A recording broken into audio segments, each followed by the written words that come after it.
Hoje de manhã, a Polícia Federal ela fez buscas na casa do ex-presidente Jair Bolsonaro e ainda prendeu o tenente-coronel Mauro Cid, que foi seu ajudante de ordens.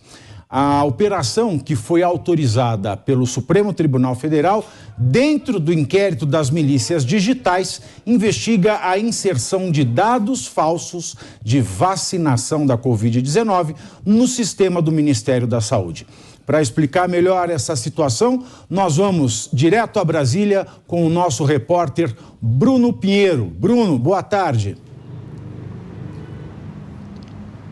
Oi, Pavinato, exatamente, a você um ótimo dia que nos acompanha. Essa operação que iniciou às 6h15 da manhã em diversas residências com vários alvos, além do ex-presidente Jair Messias Bolsonaro, o seu ex-ajudante de ordens e também alguns assessores que foram indicados e que estão atuando, que é um direito de Bolsonaro na condição de ex-presidente da República. Hoje, na parte da manhã, eu estive na residência e fiz alguns questionamentos ao ex-presidente Jair Messias Bolsonaro, que gentilmente respondeu à nossa equipe da Jovem Pan e voltou a reafirmar que não se vacinou e disse novamente sobre essas informações que não eram ocultas, na verdade, que ele não se vacinou e voltou a reafirmar o que aconteceu durante essa operação da Polícia Federal. Vamos ouvir o que disse Jair Messias Bolsonaro à Jovem Pan. Eu repito, não fui vacinado, decisão pessoal minha, tá? Principalmente eu posso ler aí a bula da Pfizer. A minha esposa foi em 21, foi vacinada nos Estados Unidos com a Janssen, tá documentado. E a minha filha Laura, que eu respondo por atualmente 12 anos, também não tomou a vacina. Então, em momento nenhum, eu falei que tomei a vacina e não tomei. Então, realmente eu fico surpreso, uma busca e apreensão, todo mundo é igual, né? Todo mundo, um cidadão é igual. Vai fazer uma busca e apreensão na casa de um ex-presidente para criar um fato, eu fico... E essa acusação... Tá? Presidente, agora Presidente, isso é uma consequência? O senhor imaginava que seria alvo de uma operação? Não. No Brasil tudo é possível. Só para a gente finalizar ainda, Jair Messias Bolsonaro estava com o seu aparelho celular que foi recolhido, foi apreendido e, segundo ele, não usa nenhum tipo de senha no seu aparelho celular. Existia também uma ordem para que fosse retirado, apreendido o aparelho celular de Michele Bolsonaro. Segundo informações, de forma imediata, ela repassou o acesso à senha do aparelho celular e os agentes entenderam que não era necessário recolher o aparelho celular. Na casa de Bolsonaro estava uma arma de fogo que é registrada, estava lá com ele, com toda a autorização. Ela foi recolhida e cerca de 1 hora após a operação, essa arma retornou à residência, já está com o Jair Bolsonaro. Aqui na Polícia Federal, os advogados estiveram alegando que eles não tinham informações sobre os autos, não conseguiram acessar informações sobre esta operação e vieram aqui para receber informações, até mesmo para agendar o depoimento de Bolsonaro. Aqui, os advogados reafirmaram que Jair Bolsonaro só vai vir responder numa oitiva quando acessar informações que acabaram autorizando esta operação da Polícia Federal. Vamos ouvir. O presidente Bolsonaro estará à disposição, como sempre esteve, das autoridades competentes, tão logo a defesa tem acesso aos autos. Os autos estão com o ministro Alexandre de Moraes e o doutor Marcelo Bessa já peticionou pedindo acesso aos autos. Ainda sobre essa informação de uma suposta alteração no cartão de vacinação quando Jair Bolsonaro fez essa viagem aos Estados Unidos, os advogados reafirmaram que não tiveram nenhuma informação, não tem esse conhecimento e que não é nenhuma novidade que Bolsonaro não se vacinou. Vamos ouvir. O Brasil inteiro conhece a posição do presidente quanto à vacina, e a vacina é uma decisão de cunho pessoal, cabe ao presidente decidir, cabe a cada um decidir se vai tomar vacina ou não, e a opinião do presidente quanto à vacinação é notória e o Brasil inteiro conhece. Eu acho que o presidente entra nos Estados Unidos como visto com um passaporte, como sendo presidente da República. Eu não tenho esta informação.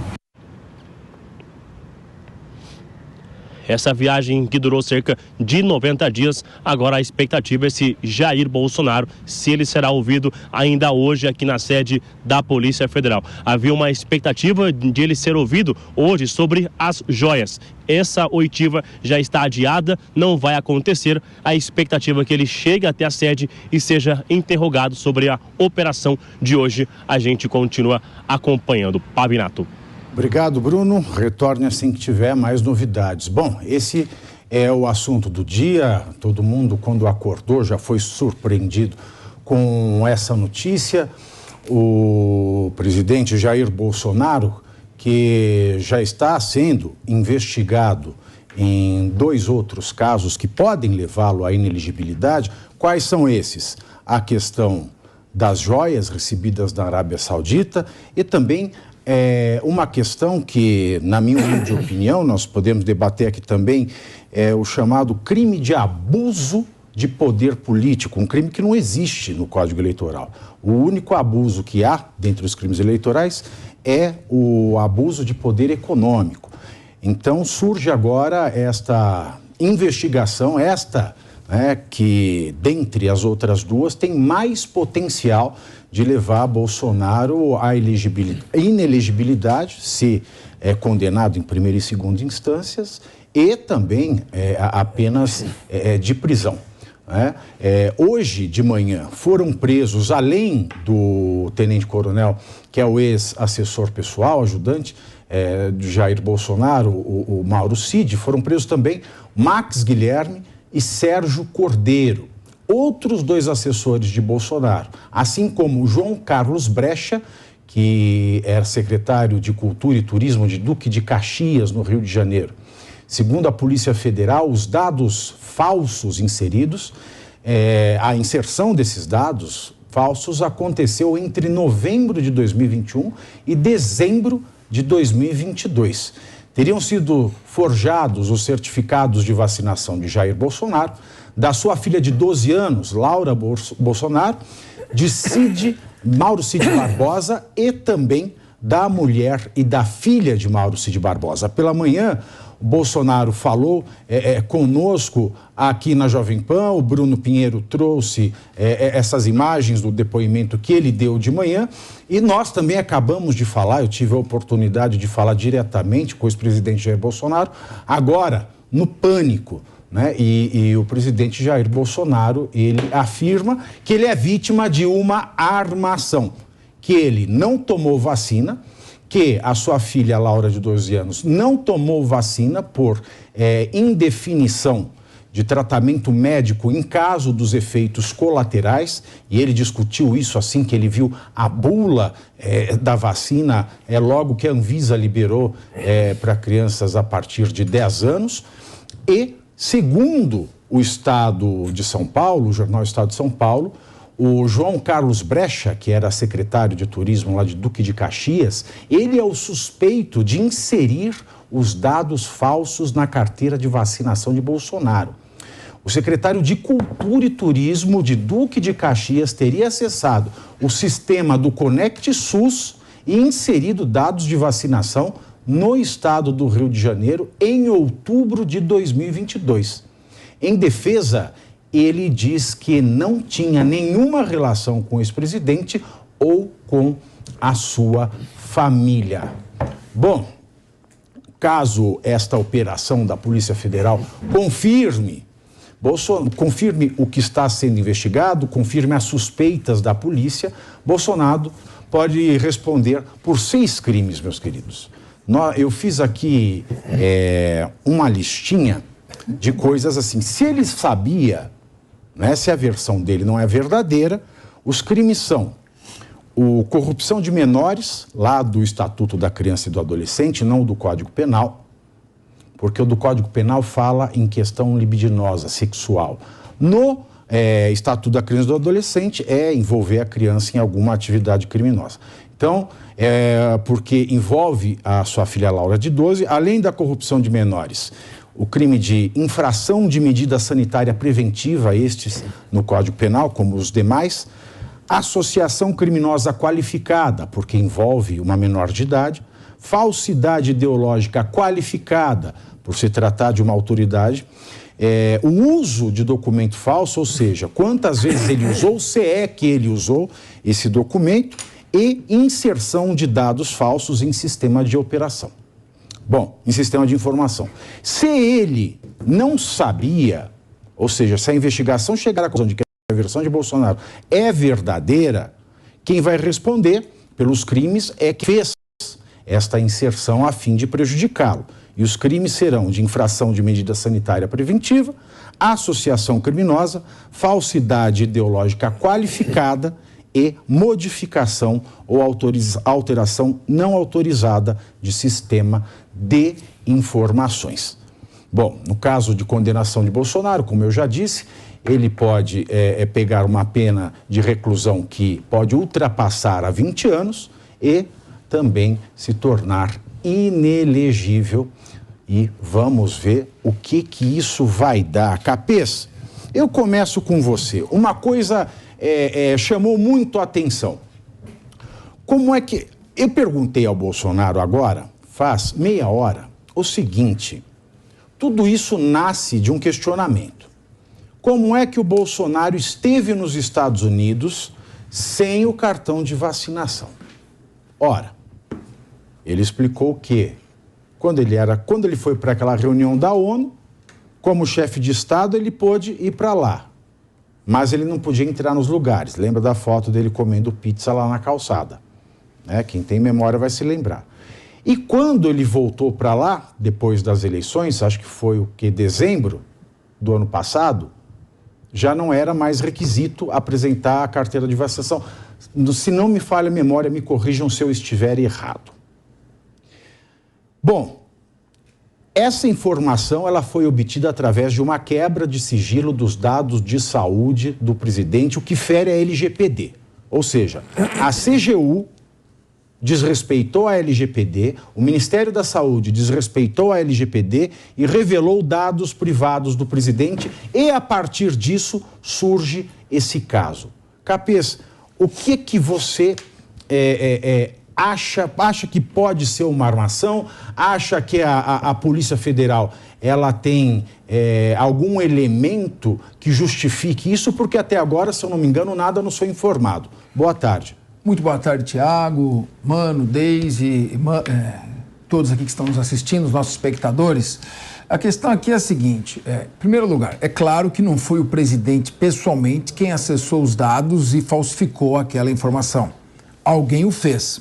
Então, a primeira pergunta que se faz é a seguinte: o presidente usou um documento para entrar nos Estados Unidos que dizia que ele foi vacinado, quando ele já declarou que não foi vacinado?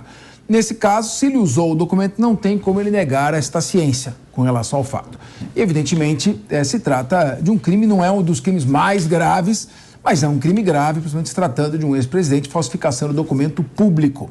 Agora, você colocou uma coisa... Mas a pena de inserção de dados no sistema de informação ela é alta, ela é de 12 anos. Até 12 anos. Né? Até 12 anos. De 2 a 12 anos. Bom, mas vamos lá. Aí a questão que você colocou é o seguinte: somadas todas essas penas, ele receberia uma pena superior à de um estuprador, a quem pratica extorsão mediante sequestro, quem pratica um homicídio simples, quem pratica um homicídio qualificado. Então nós começamos a ver uma certa distorção na nossa legislação e também nos métodos de investigação que copiam, de certa forma, os defeitos da Lava Jato. Eu aqui critiquei excessos da Lava Jato, sobretudo quando ela se transformou numa investigação de fatos para investigação centrada em pessoas. E isso só aconteceu no tempo da Alemanha nazista, que era o direito penal do autor e não o direito penal do fato. Então, além disso, eu chamo a atenção para alguns aspectos processuais.